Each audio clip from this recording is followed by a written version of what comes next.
শীতে শেষ হয়ে গেলাম। মামা দেখো তো কাঁঠাল হয়েছে কিনা। পানি ছাড়া গোসল করার উপায় কি হলো? কোনো ভিডিও তো আসছে না। দেখি তো পানি ছাড়া ধোয়ার কোনো উপায় আছে কিনা।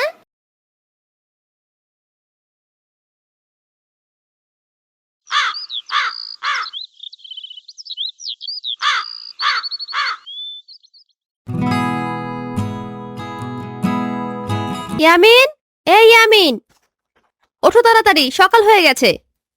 তোমার মতন সাম্বার বাচ্চার জন্য এখন সকাল, আমার কাছে এখন ভোর রাত। তোমার সিনেমার ডায়লগ দেওয়া আমি বের করছি ইয়ামিন, তাড়াতাড়ি উঠে পড়ো বলছি। তোমার দরকার হলে তুমি উঠে পড়ো, আমি উঠতে পারবো না। আমি উঠেই আছি। তাহলে এখন আবার ঘুমাও, তারপর ওঠো। ইয়ামিনের বাচ্চা! লেপের নিচে বসে তোমার চেঁচামেচি কিছুই শোনা যায় না। আরো জোরে চেঁচাও সাম্বা। ভালো কথায় কাজ হলো না তো, এবার দেখো তাহলে কি করি আমি। এবারে দেখো কি অবস্থা হয়। শীতে জমে না যাওয়া পর্যন্ত আমি দরজা খুলবো না। সাম্বার বাচ্চা, দরজা খুলে দাও, শীতে কাঁঠাল হয়ে গেলাম। এ কি শীত, মনে হচ্ছে বরফ জলে কেউ আমাকে চেপে ধরেছে। সাম্বার বাচ্চা, দরজা খুলে দাও বলছি। কিরে সাম্বা, ইয়ামিন এখনো ঘুম থেকে উঠলো না? না, এখনো নাকি সকাল হয়নি, তার কাছে এখনো এটা ভোর রাত। এই ছেলেটাকে নিয়ে আমি আর পারছি না। পড়াশোনা নাই, সারাদিন ফাঁকিবাজি করে বেড়ায়। তুমি তাড়াতাড়ি চলো না বুবু, চায়ের গন্ধ পেলে ইয়ামিন লাফ দিয়ে উঠে পড়বে। অবশ্য যা করে এসেছি তাতে ইয়ামিনের লাফালাফি একেবারে বন্ধ হয়ে যাবে। আমি একবার বের হলে কিন্তু তোমার খবর আছে। দেখেছো, ইয়ামিন তো স্বপ্নেও সাম্বার খবর করে দিচ্ছে। ইয়ামিন আর কত স্বপ্ন দেখবে? তাড়াতাড়ি উঠে পড়ো, সকাল হয়ে গেছে। আমি স্বপ্ন দেখছি না মামা, আমি সত্যি বলছি। ওই সাম্বাকে আমি ছাড়বো না। কেন? সাম্বা তোমার কি এমন ক্ষতি করেছে? ধুর মামা, পারলে রুমের দরজা খুলে দাও, শীতে জমে কাঠ হয়ে যাচ্ছি। সর্বনাশ! তার মানে রুমের ভিতর এসি চালু রেখেই বাইরে থেকে সাম্বা দরজা আটকে দিয়েছে। তাড়াতাড়ি আমাকে উদ্ধার করো মামা, শীতে শেষ হয়ে গেলাম। মামা দেখো তো কাঁঠাল হয়েছে কিনা। কই না তো, তুমি তো ইয়ামিনে আছো, আর শুধু শুধু তুমি কাঁঠাল হতে যাবে কেন? কেন মামা, সবাই তো বলে শীতে কাঁঠাল হয়ে গেলাম, কিন্তু এত শীতের ভিতরে থেকেও আমি তো কাঁঠাল হলাম না। তুমি কাঁঠাল না হলেও তোমার মা তোমাকে কাঁঠাল বানিয়ে দেবে। তাড়াতাড়ি উঠে পড়ো, এমনিতেই দেরি করে উঠেছ, তার উপর এমন উল্টাপাল্টা কথা শুনলে আর রক্ষে নেই। ওরে বাবা রে, তাই তো, এমনিতেই কাঁঠাল হয়ে গেছি, এরপর মায়ের হাতে কাঁঠাল হতে চাই না। দেরি করে ঘুম থেকে ওঠার মজা এইবার ইয়ামিনকে দেখাচ্ছি।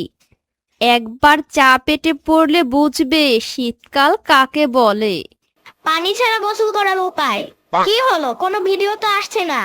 দেখি তো পানি ছাড়া ধোয়ার কোনো উপায় আছে কিনা। ইয়ামিন, তোমার বেডটি রেডি, তাড়াতাড়ি বাথরুম থেকে বের হও। একদম মিথ্যা কথা বলবা না সাম্বা, তুমি আমার জন্য বেডটি আনোনি। আরে সত্যি তোমার জন্য বেডটি নিয়ে এসেছি, বাইরে বের হয়ে দেখো।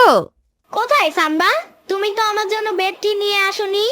কেন ইয়ামিন, তুমি কি চোখে দেখতে পাচ্ছ না? এই তো আমি তোমার জন্য বেডটি হাতে ধরে আছি। বেডটি তো বেডের কাছে নিয়ে আসতে হয়, তুমি তো বাথরুমের কাছে নিয়ে এসেছো। তাহলে তো এটা বেডটি না, এটা বাথরুম কি। বেশ ভালো হয়েছে ইয়ামিন, বাথরুমটি। আমি বাথরুম টি খেতে চাই না, আমি বেড টি খেতে চাই। তাই চাটা নিয়ে আমার বেডের কাছে আসো। চলো তাহলে, এইবার নাও, তাড়াতাড়ি চাটা খেয়ে শেষ করো। তার আগে আমাকে একটা তৈলা এনে দাও। ঠিক আছে, এবারে চা নেও। নিব তো, তার আগে বাথরুম থেকে আমার ফোনটা নিয়ে আসো, আমি ভুলে রেখে এসেছি। ঠিক আছে, আগে চাটা শেষ করো, তারপর আমি তোমার ফোন এনে দিচ্ছি। না, আগে আমার ফোনটা চাই, তারপরে চা। ইয়ামিন আমাকে একটার পরে একটা কাজ দিয়ে খাটিয়ে মারছে, এর মজা আমি ইয়ামিনকে অবশ্যই দেখাবো।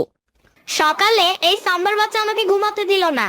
এবার দেখো সাম্বা কেমন লাগে। ইয়ামিন, এই নাও তোমার ফোন। এবারে তাড়াতাড়ি চাটা খেয়ে নাও তো। নিব তো, তবে আরেকটা কাজ, আমার জন্য গরম গরম পিঠা বানিয়ে নিয়ে আসো। ইয়ামিনের বাচ্চা, চা না নিলে এবার তোর মাথা ঢালবো। একটার পর একটা কাজের অর্ডার দিয়েই যাচ্ছে। আচ্ছা বাবা, আচ্ছা, তোমাকে আর কোনো কাজ করতে হবে না, চাটা দাও আমাকে। ওয়াক্কু! ওরে বাবারে, সাম্বার বাচ্চা, এটা চা? এটা তো মনে হচ্ছে বরফের থেকেও বেশি ঠান্ডা। কেমন লাগলো বেডটি? এতক্ষণ তো আমাকে খাটিয়ে মেরেছো, এবার বোঝো মজা। সাম্বার বাচ্চা, আমি তোমাকে ছাড়বো না। সত্যি তুমি আমাকে ছাড়বে না ইয়ামিন? ওহ, তুমি খুব ভালো গো ইয়ামিন। সাম্বার বাচ্চা! থু, মনে হচ্ছে যেন দুর্গন্ধে আমার প্রাণটাই বের হয়ে যাবে। কি বলছো মা? কোথা থেকে গন্ধ আসছে? নিশ্চয় সাম্বা কোনো মরা পচা জিনিস ঘরে এনে রেখেছে।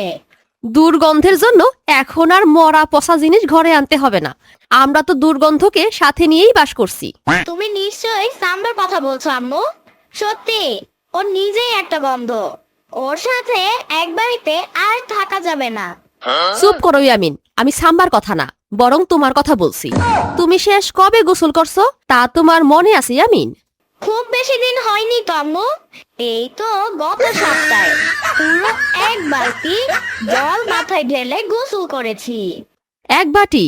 সত্যি এত পানিতে গোসল করাটা একদম ঠিক হয় নাই। তাই আজ আমি তোমাকে গোসল করিয়ে দেব। না আম্মু, আজকে আমি গোসল করব না। গোসল আজকে তোমাকে করতেই হবে ইয়ামিন। তোমার এই দুর্গন্ধ বাড়ির কেউ সহ্য করতে পারছে না। আজকে আর সন্ধ্যার আগে বাসায় ফিরবো না, তাহলেই সবাই ধরে আমাকে গোসল করিয়ে দিবে। এই শীতে ঠান্ডা জল দিয়ে গোসল করলে আমাকে আর দেখতে হবে না। বেশ, আচ্ছা করে বরফ বানানোর জন্য ফ্রিজে পানি রেখেছি। আজকে ইয়ামিনকে বরফ জলে গোসল করানো হবে। আমার পিছনে লাগতে চেয়েছিলে না? এবার দেখো কে কার পেছনে লাগে। আজকে যে বাসায় ফিরলে আমার যে কি অবস্থা হবে। বাসাটা একেবারে শত্রুপক্ষ দিয়ে ভর্তি হয়ে গেছে। আর এই পানি দিয়ে গোসল করার পদ্ধতিটা যে কে আবিষ্কার করেছিল সেটাই আমি বুঝি না। যত সব। এই যে, এদিকে আসুন, এদিকে দেখুন। আপনাকে কি এই শীতে বাড়ির লোকেরা গোসল করার জন্য চাপ দিচ্ছে? তাহলে আর কোনো ভয় নেই, আমার এই ওষুধের এক ডোজই যথেষ্ট। শীতে আর কেউ গোসল করতে বলবে না। একবার এই ফাইল গায়ে মাখলে বাড়ির লোকেরা শুধু তাকিয়ে দেখবে, কিছুই বলবে না। বলে কি লোকটা, তার ওষুধ গায়ে মাখলে আর কেউ আমাকে গোসল করতে বলবে না? তাহলে তো দেখতে হচ্ছে এই যে পিচ্ছি, ওষুধ নিবা বুঝি? আমি পিচ্ছি না, আমার নাম ইয়ামিন। ইয়ারিং? তা ইয়ারিং ওষুধ নিবে বুঝি? ওহ, আমার নাম ইয়ামিন, ইয়ারিং না। ওই হলো, একই কথা। তোমাকে দেখে তো মনে হচ্ছে তুমি অনেকদিন যাবৎ গোসল করো না। আমার গোসল করতে ভয় লাগে, তাই আমি শীতের বেলা গোসল করি না। এই ওষুধ গায়ে মাখলে কি সত্যি আর আমাকে কেউ গোসল করতে বলবে না? শুধু গোসল করার কথা না, এই ওষুধ গায়ে মাখলে তোমার বাসার কেউ টু শব্দ করতে পারবে না। যা করার তা তুমি করবে, তারা তো শুধু তাকিয়ে তাকিয়ে দেখবে। সব ওষুধ একসাথে গায়ে মাখা ঠিক হবে না, কিছু বরং সাম্বার এই খালি কোটায় ঢেলে রাখি। আজকে সারাদিনে কোথায় ছিলে ইয়ামিন? বুবু তোমাকে গোসল করিয়ে দেওয়ার জন্য অনেক খুঁজেছিল। দেখো সাম্বা, আমি কি মাখছি। তোমাদের সবাই কথা বন্ধ হয়ে যাওয়ার সময় হয়ে গেছে। এবারে যা করার তা আমিই করব, তোমরা তো কেবল তাকিয়ে দেখবে। কই দেখি তো ইয়ামিন কি ওষুধ নিয়ে এসেছে। দেখো আম্মু, দেখো, এখন থেকে তোমরা শুধু দেখেই যাবে, আমাকে আর কেউ গোসল করার কথা বলতে পারবে না। ওষুধ কোথায় ইয়ামিন? এটা তো নর্দমার ময়লা। তুমি তো সারা গায়ে নর্দমার ময়লা মেখে বসে আছো। কি? ও মা, তাই তো, কি বিশ্রী গন্ধ। মনে হচ্ছে এক্ষুনি বমি আসবে। আমাকে এক্ষুনি গোসল করতে হবে, তা না হলে এই বিশ্রী গন্ধে আমি অজ্ঞান হয়ে যাব। ইয়ামিন কিন্তু সত্যি কথাই বলেছে বুবু। ওই ওষুধ গায়ে মাখলে আর কেউ কোনো কথা বলবে না, শুধু তাকিয়ে তাকিয়ে দেখবে। হ্যাঁ, যা করার তা তো ইয়ামিনী করছে। আমরা তো সত্যি তাকিয়ে আছি। বাথরুমে তোমার জন্য বরফ ঠান্ডা পানি রেখে দিয়েছিলাম ইয়ামিন। সেই পানিতে গোসল করে কেমন লাগলো? সাম্বার বাচ্চা, ওটা তাহলে তোমার কাজ। বাথরুমে আমি কোনো গরম পানি পাইনি। এবার বুঝলা তো আমার সাথে লাগতে আসলে কি হয়? এ বাবা, আমি এটা কি মাখলাম? এত বিশ্রী গন্ধ কেন? আমি সারা গায়ে যেটা মেখেছি, তুমিও সেটা মুখে মেখেছো সাম্বা। ইয়ামিনের বাচ্চা! তোমার রাখা বরফ গলা ঠান্ডা পানি ছাড়া বাথরুমে আর কোনো পানি নেই। যাও এবার সেই পানি দিয়ে গোসল সেরে ফেলো, আর আমরা তাকিয়ে তাকিয়ে দেখি। ইয়ামিনের বাচ্চা!